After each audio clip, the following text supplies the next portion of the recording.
बच्चों, हम पढ़ रहे हैं गृह विज्ञान विषय। गृह विज्ञान विषय में आप जानते हैं कि आपके यहाँ मैंने आपको विषय सूची पहले आपको भेजी है, उसमें दिया हुआ है विषय सूची में आपकी सारी इकाइयाँ व खंड दिए हुए हैं। तो 5 इकाइयाँ दी हुई हैं आपके पाठ्य पुस्तक में, और इन्हीं पाँचों इकाइयों में से एक प्रश्न ज़रूर आते हैं। तो आप जो है सभी खंड से, सभी इकाइयों से ज़रूर प्रश्न करेंगे। सभी को अनिवार्य प्रश्न होते हैं और सभी को करने होते हैं, इसलिए इकाई 1 तो आपको पढ़ा दी गई है। इसमें गृह गणित वाला जो 5वां अध्याय है वो नहीं पढ़ाया गया है, उसको हम आगे पढ़ाएंगे। परंतु आज हम दूसरी इकाई का प्रारंभ कर रहे हैं। दूसरी इकाई है आपकी स्वास्थ्य रक्षा। स्वास्थ्य रक्षा हर इकाई से क्योंकि हमें पढ़ना है, इस वजह से आज हम दूसरी इकाई को प्रारंभ कर रहे हैं, क्योंकि पहली इकाई से आपने 4 जो है वो चैप्टर कंप्लीट कर लिए हैं। तो दूसरी इकाई का पहला चैप्टर आपका पाठ 6 है, जल प्राप्ति के स्रोत, उपयोग एवं शुद्धिकरण। तो सभी बच्चे जानते होंगे कि जल का आशय क्या होता है, जल से क्या मतलब होता है। जल तो सभी लोग जानते हैं, जल पानी जो पीने वाला होता है, स्वच्छ जल होता है, वो कहाँ से हमें प्राप्त होता है। तो कुछ तो हमें अंडरग्राउंड वाटर मतलब कि हमें एक समरसेबल वगैरह से प्राप्त होता है, कुछ हमें नगर निगम द्वारा प्राप्त होता है। हमारे शरीर में भी जल की बहुत सारे महत्वपूर्ण जो है वो उसकी उपयोगिता है। तो जल प्राप्ति के स्रोत बहुत सारे होते हैं, प्राकृतिक स्रोत हो सकते हैं। उसी प्रकार से जल की उपयोगिता बहुत सारी है। हम खाना बनाने, कपड़ा धोने या घरेलू कार्यों में भी हम जल का उपयोग करते हैं। उसी प्रकार से आपके देखिए पाठ में दिया हुआ है, अब लिखा हुआ है कि प्रस्तावना दी हुई है। पाठ्य सामग्री में क्या क्या चीज़ें दी हुई हैं, फिर जल का स्वरूप बता रहा है। तो प्राचीन काल में जल को एक तत्व माना जाता, परंतु वैज्ञानिक खोजों से यह भी सिद्ध हो गया है कि जल कोई तत्व नहीं है, बल्कि जल का अगर हम केमिकल फॉर्मूला देखते हैं तो H2O हम लिखते हैं। इसका मतलब होता है कि इसमें क्या क्या प्रेजेंट होता है, इसमें क्या क्या पाया जाता है, कौन से तत्व पाए जाते हैं। तो हाइड्रोजन और ऑक्सीजन पाए जाते हैं, जो कि एक निश्चित अनुपात में होते हैं। जल जो होता है वो प्राकृतिक रूप से भी मिलता है, शुद्ध रूप से हमें प्राप्त होता है।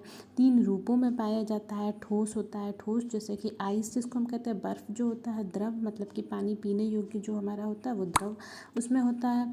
और वाष्प जो होता है, जब हम 100 डिग्री सेंटीग्रेड पर उसको बॉईल कर देते हैं, पानी को जो हम उबालते हैं, भाप जो आता है तो हमारा जल हो जाता, तब वो भाप कहलाता है। तो जल जो होता है वो 3 मुख्य इस तरीके से रूपों में पाया जाता है। मानव शरीर में भी जल के जो होते हैं वो काफ़ी अंश पाए जाते हैं। तो मानव शरीर में अंश जो मिलता है वो क्या होता है, तो हमारे शरीर के अंदर हमारे शरीर जो होता है वो बहुत सारे तत्वों से मिलकर बना होता है, जैसे कि रक्त, वृक्क, मस्तिष्क, यकृत, ये सब जो होते हैं वो शरीर के अंग हैं। तो हर शरीर के अंग में जो होते हैं वो जल की कुछ मात्रा, पर्याप्त मात्रा होती है। जैसे कि रक्त में हमारे 80% तक जो होता है वो जल होता है, तभी तो हमारा रक्त का प्रवाह हो पाता है हमारे शरीर में, क्योंकि रक्त के अंदर RBC, WBC, प्रोटीन, लिपिड्स, इस तरह की चीज़ें जो होती हैं फ्लो करती रहती हैं। तो वो किस तरीके से फ़्लो करेंगी या किस तरीके से उनकी तरलता बनी रहेगी, तो जल के माध्यम से उनकी तरलता बनी रहती है। ठीक है बच्चों, आगे हम देखते हैं कि जल की उपयोगिता। ये सभी प्रश्न आपके बड़े अनिवार्य हो जाते हैं कि ये तो आप अपने मन से भी मतलब कि कुछ थोड़ा बहुत दिमाग लगा सकते हैं अपना, कि जल की क्या उपयोगिता हो सकती है। जल की उपयोगिता में ये हम देख सकते हैं कि मानव शरीर का 3/4 भाग जो होता है वो जल का ही बना होता है। अभी हमने बताया ना कि रक्त जो होता है 80% तक रक्त में हमारे पानी ही होता है, जल ही होता है। ठीक है, फिर बोलता है जल की सहायता से शरीर का जो होता है वह पाचन क्रिया, मतलब जितनी भी हमारी क्रियाएं होती हैं, जैसे डाइजेस्टिव सिस्टम हो गया, नर्वस सिस्टम हो गया, आपका सर्कुलेटरी सिस्टम हो गया, रक्त संचार के जितने भी आपके तंत्र हो गई या पाचन क्रियाएं हो गई, इन सभी संबंधी चीज़ों में हमें पानी की आवश्यकता, हमें जल की शरीर में हमारे आवश्यकता होती ही होती है। शरीर में उत्पन्न विकारों और पसीने एवं मूत्र के रूप में बाहर निष्कासित करता है। शरीर में हमारी जो भी गंदगी उत्पन्न होती है या जो भी पाई जाती है वो जो होती है वो मलमूत्र के रूप में या पसीने के द्वारा जो होती है वो गंदगी बाहर निकल जाती है। पसीने के रूप में शरीर की गंदगी ही नहीं बल्कि शरीर की अतिरिक्त ऊष्मा भी निकल जाती है। ठीक है बच्चों, तो इस प्रकार से इसकी उपयोगिता दिया हुआ है। फिर दैनिक कार्यों में हम जल को किस तरीके से प्रयोग कर सकते हैं।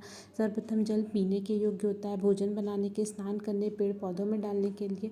तो इन सब चीज़ों को आप थोड़ा सा भी मतलब दिमाग लगाएंगे तो आपको ये सब चीज़ें बहुत ही आसान है, थोड़ा बहुत भी समझ में आ जाएगा। इसमें बहुत ज़्यादा कठिनाई की बात नहीं है, जहाँ नहीं समझ में आएगा आप हमसे पूछ सकते हैं।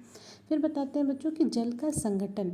जल का संगठन की अगर हम बात करते हैं तो रासायनिक यौगिक, मतलब कि क्या होता है, एक केमिकल कंपाउंड होता है। वो कंपाउंड या यौगिक क्यों कहते हैं, क्योंकि एक निश्चित अनुपात में पाया जाता है। इसको मिक्सचर नहीं कहा जाता है, क्योंकि हाइड्रोजन अगर प्रेजेंट है, उसमें हाइड्रोजन यदि उपस्थित है, पाया जाता है, तो दो ही उसके एटम्स मिलेंगे, मॉलिक्यूल्स मिलेंगे, उसके अलावा और नहीं मिलेगा। H का 4 नहीं हो जाएगा बच्चों, ये हमेशा आपको ध्यान में रखना है। ठीक है, तो H2 और O इसका फॉर्मूला होता है। जल, प्रतिदिन जल की क्या आवश्यकता हो सकती है, तो जल पीने में, भोजन आदि और स्नान आदि में जो होता है वो जल की मात्रा का उपयोग किया जाता है। वस्त्र आदि, ये सारी चीज़ें देखिए कितने कितने लीटर्स की आवश्यकता पड़ती है एक दैनिक क्रिया करने के लिए, वो पूरा आपका यहाँ पे योग करके 140 लीटर लिखा हुआ है। और कहाँ कहाँ इसका प्रयोग किया जा रहा है उसको भी आप ध्यान से देखते चलेंगे। जहाँ तक व्यक्ति के जीवन निर्वाह का प्रश्न है, व्यक्ति को प्रतिदिन 1 लीटर जल की आवश्यकता पड़ती है, परंतु आवश्यक कार्यों में 140 लीटर की आवश्यकता एक व्यक्ति के प्रति पड़ती ही पड़ती है, क्योंकि और भी कार्य होते हैं। जल प्राप्ति के फिर स्रोत दे रहा है बच्चों, क्योंकि हमारे पाठ का ही नाम है जल प्राप्ति का स्रोत क्या है, उसकी उपयोगिता क्या है, उसका शुद्धिकरण हम कैसे कर सकते हैं। और स्वच्छ जल, आज के टाइम पे तो जल की बहुत ही ज़्यादा महत्व है। अक्सर आपने जो है चार्ट पेपर वगैरह स्कूल में बनाया होगा, कंपटीशन में आप पार्ट लेते हैं, तब भी जल चक्र के बारे में पूछा जाता है। जल तो ऐसी चीज़ है कि जिसको हम अवॉइड कर ही नहीं सकते। हमारे नित्य कार्य में, नित्य दैनिक दिनचर्या में हमारे जल के बिना तो हमारा जीवन संभव ही नहीं है। जल है तो कल है, इस तरह के स्लोगन भी आपने देखे होंगे।